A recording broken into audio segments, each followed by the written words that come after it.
the imposter syndrome piece is something that fascinates me.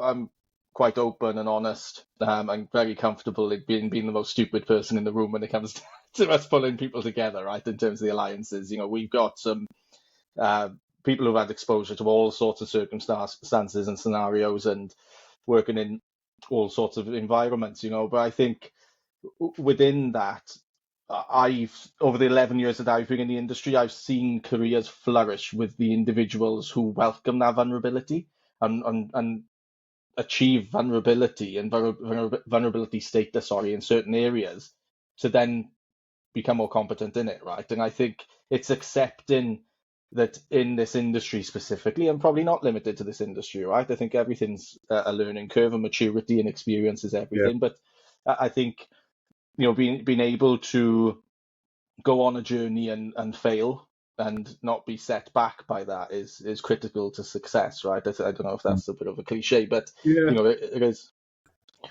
I mean, I guess at my time at TUI, a couple of things occurred. One, we had a major incident that we suddenly had to run. I'd never run a major incident before. Yeah, I've been around them, and I've certainly witnessed them at BP. But suddenly, we were front and center, and it was Matt called me up and said, "I've been working all weekend. I need you to come in on Monday, and I need you to take over." And so suddenly, I was running the incident. And you learn pretty quickly. And I think the other thing, and when I became the CISO at TUI, I was not the most experienced person in the room by a long way. I had better, in fact, everybody that reported into me was better than me at something, whether it was project management, whether it was network security, whether it was just being a generally more rounded security person, an architect.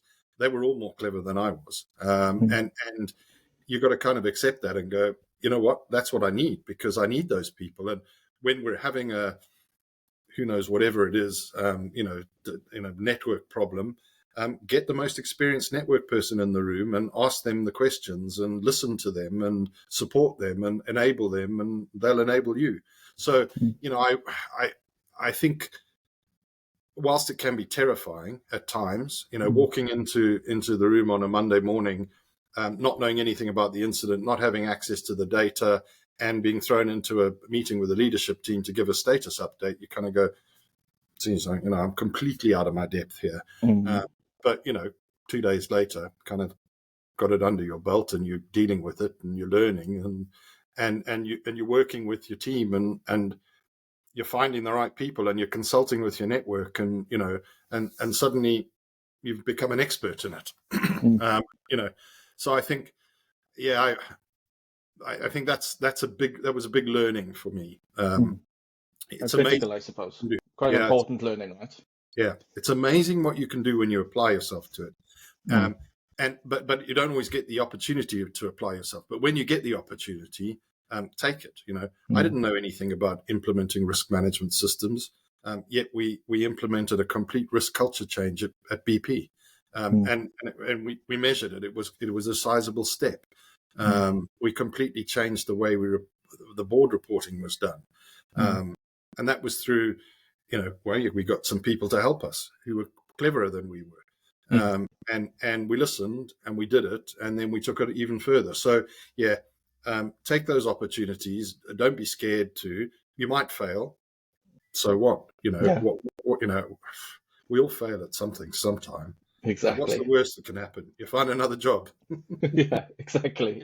No, but it's important. I think, I'm probably, I know I'm Marmite in terms of an individual, right? But I'm a firm believer in that you improve through failure, right? In life, in general, career, vocations, personally, everything. I think, sport, a lot of people have played sport in their lives. It's about making those mistakes on the training ground, or when you've got the opportunity, which is the training ground, to make the mistakes, do them, because they show your vulnerabilities and the gaps in what you're trying to do for you to fill, for it to be more of a rounded approach, But no, it's great. I want to. Important. That's great, Nick. I really appreciate your time, mate. Believe it or not, this is the first time we've spoken, and we're going like a house on fire. So that's great. So I really appreciate it, mate. And look forward to meeting you in person in the not too distant future, mate. But thanks for your time. Thanks for your Thanks again. authenticity on Appreciate it. this. Really appreciate it. Thank you for giving me the opportunity. No, anytime, mate. Really appreciate it. Yeah. Thanks to all the listeners. Hope you enjoyed. Take care. Cheers, everyone.